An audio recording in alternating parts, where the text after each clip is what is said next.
Chegou a hora de falar sobre um projeto novo por aqui. Hoje eu vou falar sobre o estudo preliminar de uma casa que ela fica em São José dos Pinhais, no Paraná, e eu vou mostrar como esse projeto começou. Antes de render, antes de marcenaria definida, antes de qualquer coisa pronta.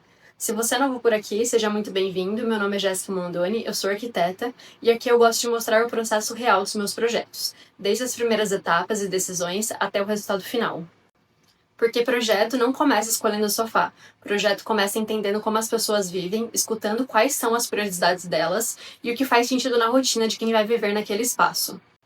O projeto de hoje é para um casal e o principal desafio aqui não era aumentar a casa, era reorganizar o que já existia. Era uma casa com bastante potencial e espaço, mas que precisava de uma nova lógica de layout, de circulação e de organização. E eu sempre falo que essa é a parte mais estratégica do projeto, porque é aqui que a gente decide como as pessoas vão viver dentro daquele espaço. É nessa fase que eu penso no fluxo, na funcionalidade, na proporção dos ambientes, na relação entre os espaços e até aquela sensação que a casa precisa transmitir. Muita gente acha que o projeto começa na escolha de revestimento ou de mobiliário, mas antes disso existe uma estrutura. Se o layout não funciona, nada depois se resolve. Você pode até ter o sofá mais bonito, mas se ele estiver mal posicionado, a casa nem vai funcionar bem no dia a dia. Então hoje eu vou abrir o estudo preliminar dessa casa e te mostrar exatamente como eu começo a pensar num projeto, como eu organizo as primeiras ideias, como eu transformo as necessidades em soluções. Eu vou abrir aqui o iPad para vocês entenderem como eu organizo essa etapa, porque antes de qualquer definição estética, eu preciso estruturar o raciocínio lógico do projeto. O estudo preliminar, ele é basicamente a fase onde eu analiso o espaço, organizo as informações do cliente e começo a transformar tudo isso em proposta. Aqui eu já faço o levantamento das medidas, começo a testar layouts, penso na relação entre os ambientes e começo a direcionar o conceito. Muita gente não imagina, mas essa fase é muito estratégica. É aqui que eu tomo as decisões que vão impactar tudo depois, desde a marcenaria até a iluminação. Agora eu vou mostrar para vocês a primeira proposta de layout. No primeiro layout, a principal mudança foi integrar completamente a cozinha com a sala. Existia uma mureta que separava os dois ambientes, e eles não gostavam dessa divisão. Eles sentiam que a casa ficava mais fragmentada, menos conectada. Então a gente remove essa barreira e passa a ter uma integração real entre cozinha, sala de jantar e sala de estar. A mesa de jantar, inclusive, era algo muito importante para eles. É uma mesa que foi presente do sogro da cliente, então tem um valor efetivo muito grande. Eles queriam manter essa mesa de qualquer forma. Então, todo o layout foi pensado respeitando as dimensões e a posição ideal dela dentro do espaço. Eu sempre gosto de falar isso, porque projeto não é só estética, ele também envolve memória e história. A cozinha, nessa primeira proposta, manteve basicamente o mesmo layout que já existia. A mudança maior foi na relação dela com os outros ambientes, e tinha um pedido especial deles. Os armários não poderiam ir até a laje, eles não queriam aquela sensação de armário muito alto, pesado encostando na laje. Queria algo mais leve que deixasse o ambiente respirar e transmitisse amplitude. Já na sala, a gente fez uma mudança bem significativa. Antes, o sofá ficava encostado na janela, lateralmente, e isso não organizava muito bem o espaço. Então, a gente virou o sofá, deixando ele de costas para a janela, e posicionou o rack em frente, criando uma parede estratégica. Essa parede não é só para a TV, ela também funciona como uma divisória entre a parte mais social da casa e a parte privada, onde ficam os quartos. E atrás dessa parede, a gente criou um aparador que funciona como uma espécie de sapateira, um apoio para chaves, bolsa, esse tipo de coisa do dia a dia. Então ela não é só uma parede de TV, ela resolve a organização também. O banheiro nesse layout manteve a mesma disposição, mas a gente já prevê troca de piso, revestimentos e metais. Inclusive, o piso da casa inteira vai ser trocado. Hoje é porcelanato em todos os ambientes e a proposta é substituir por piso vinílico, para trazer mais conforto térmico e uma sensação mais acolhedora. Hoje eles têm 3 quartos, um que era usado como escritório, outro que acabava virando meio depósito e o quarto do casal. E aí que entra uma decisão importante de projeto. Eles não querem ter armário no quarto do casal, então a ideia foi concentrar todos os armários da casa em um único ambiente. Nesse layout, o antigo escritório vira um espaço híbrido de escritório com closet. Quando você entra no ambiente, já tem armários logo na frente e também na lateral, criando bastante espaço de armazenamento, porque vai ser o único lugar com armários da casa inteira. E ainda mantemos a mesa de trabalho, que foi um pedido da cliente, por ela trabalhar de home office. O outro quarto passa a ser o dormitório do bebê, que eles estão pensando em ter o primeiro filho, então já projetamos esse espaço considerando essa nova fase. A disposição ficou com uma cômoda próxima à porta, o armário ao lado, o berço em uma posição confortável e uma poltrona para apoio, aquele cantinho de amamentação, leitura, acolhimento. Já o quarto do casal ficou intencionalmente mais leve, sem armários, apenas a cama com mesa de cabeceira, uma cortina até o chão para trazer aconchego, um tapete bem confortável e um cantinho de leitura com poltrona e uma estante de livros ao lado.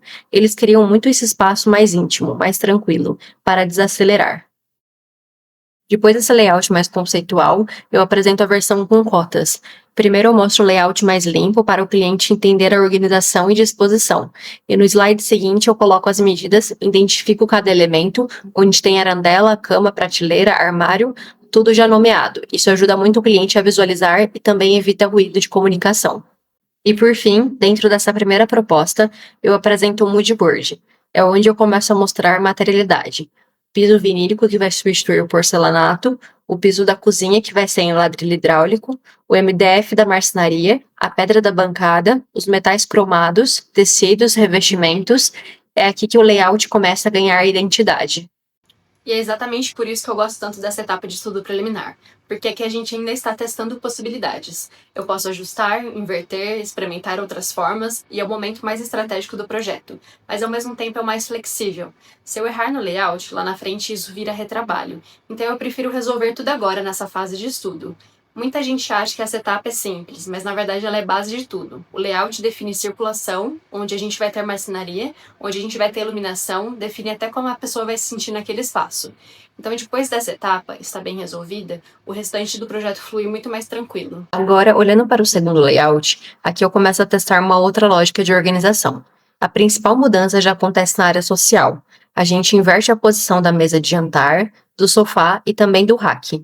Isso muda completamente a dinâmica do espaço. Às vezes, só inverter posições já cria uma sensação diferente de circulação e até de amplitude. Na cozinha, o layout base se mantém o mesmo, mas eu acrescento um detalhe funcional. Ao lado da geladeira, a gente cria um espaço específico para apoio de frutas. Parece simples, mas são esses pequenos pontos que deixam o dia a dia mais organizado e prático. O banheiro continua com a mesma disposição da proposta anterior, porque ali a organização já estava funcionando super bem. No escritório/closet, a gente faz mudanças mais perceptíveis. O armário que já existe e que fica ao lado da porta foi mantido e integrado à proposta. A mesa passa a ficar posicionada de frente para a porta, que cria uma outra sensação de organização do ambiente. Ao lado da janela, colocamos mais armários, reforçando a ideia de que esse será o único espaço da casa com armazenamento maior. Em frente à janela, criamos um apoio que também funciona como penteadeira para a cliente. No centro do ambiente, entra um puff com espelho, criando esse momento mais íntimo, para ela se arrumar, se trocar, se olhar. Como esse espaço acumula funções, trabalho e closet, era importante pensar nesse conforto. No quarto do bebê também fizemos algumas alterações. Nessa proposta, concentramos a cômoda e o armário no mesmo lado, reorganizamos a posição da poltrona e invertemos o berço. Essa inversão muda bastante a circulação interna do quarto e pode deixar o ambiente mais fluido, dependendo da preferência dos clientes. Já no quarto do casal, a cama foi invertida para outra parede. A cômoda e a estante de livros também mudam de posição, enquanto a poltrona permanece no mesmo lugar. Mesmo sendo mudanças simples, elas alteram completamente a percepção do espaço e o eixo visual do quarto. E assim como na primeira proposta, depois do layout mais limpo, eu também apresento a versão com cotas. Porque primeiro eu gosto de que o cliente entenda a organização, circulação e disposição dos móveis, sem poluir muito a informação. E no slide seguinte eu coloco as medidas e identifico cada elemento. Essa parte é muito importante porque o cliente começa a visualizar com mais precisão e não fica só na ideia abstrata do desenho. E além do layout com cotas, eu também desenvolvi um mood board específico para essa segunda proposta. A lógica de organização muda, então a materialidade também pode mudar. Aqui eu testo outras possibilidades de revestimento, outra combinação de MDF, variações do piso vinílico, pedra da bancada, tecidos, acabamentos. É nessa etapa que o layout começa a ganhar identidade visual. Ele deixa de ser só funcional e passa a transmitir sensações. Então, mesmo sendo a mesma planta, mas com layouts diferentes, pequenas mudanças de disposição podem abrir espaço para uma outra linguagem estética. E eu gosto muito de mostrar isso porque o estudo preliminar não é só um desenho de planta. Ele é uma construção de raciocínio. Primeiro eu organizo o espaço, depois eu detalho com medidas, identifico cada elemento e só então eu começo a aprofundar materialidade e identidade visual. Porque quando o layout está bem resolvido, a parte estética deixa de ser um chute, ela passa a ser uma consequência das decisões estratégicas. E depois disso, vem uma parte que eu particularmente adoro, que são as referências. Depois de fechar essas possibilidades de layout, eu começo a organizar as referências por ambiente. Na cozinha, por exemplo, eu trouxe referências que reforçam essa ideia de leveza que eles pediram. Armários que não vão até o teto, marcenaria mais limpa, uma combinação equilibrada entre MDF e pedra, nada muito pesado, nada muito fechado, justamente para manter essa sensação de amplitude. Além disso, inclui opções de cozinha sem armários superiores, substituindo por prateleiras abertas, que deixam o ambiente mais arejado e contemporâneo. Também trouxe referências com fruteira integrada, que era um desejo deles para o dia a dia, ajudando na funcionalidade e na organização. E para complementar, apresentamos ideias de despensa vertical, para que eles pudessem visualizar diferentes possibilidades de armazenamento. Na sala, as referências ajudam a traduzir essa integração entre sala de estar e sala de jantar.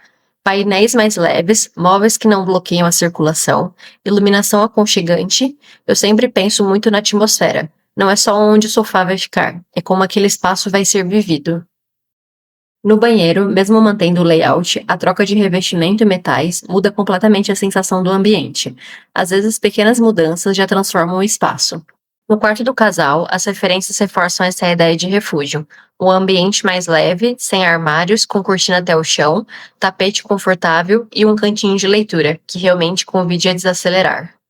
Também pensamos em uma cabeceira com presença, mas sem pesar no ambiente, podendo ser estofada ou em marcenaria mais suave, trazendo textura, conforto e um ponto focal e acolhedor para o quarto.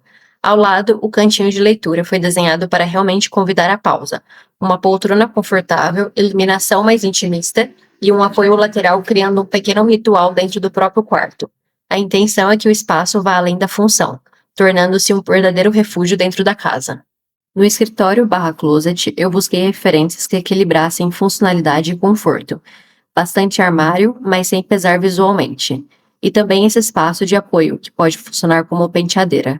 Assim, ele atende tanto às necessidades de trabalho quanto aos momentos mais pessoais, sem perder a sensação de harmonia e bem-estar. E no quarto do bebê, as referências já começam a trazer essa atmosfera, mais acolhedora, ainda mais neutra, pensando que é um espaço que vai crescer junto com a família. A base neutra permite que o ambiente se transforme com facilidade ao longo dos anos, sem grandes intervenções, priorizando marcenaria e acabamentos atemporais, e deixando os detalhes como pontos mais flexíveis. Então, essas foram as referências que apresentamos aos clientes, sempre buscando traduzir os desejos deles em soluções equilibradas, funcionais e com identidade. Então esse foi o estudo preliminar dessa casa em São José dos Pinhais. É aqui que o projeto realmente começa organizando a ideia, função e intenção antes de qualquer decisão de estética final. Eu gosto muito de mostrar essa etapa porque ela mostra que a arquitetura não é só sobre ser bonito, é sobre como as pessoas vivem dentro desse espaço. Se você gosta de acompanhar esse tipo de bastidor mais técnico, já se inscreve aqui no canal porque eu vou começar a trazer mais projetos explicando o processo completo, desde o estudo preliminar até a execução. E se você quiser acompanhar mais no meu trabalho, no dia a dia, lá no meu Instagram eu posto mais detalhes, renderizações, antes e depois. Eu vou deixar meu arroba aqui na tela e me conta aqui nos comentários qual layout você teria escolhido, o 1 ou o 2. E a gente se vê no próximo vídeo. Um beijo!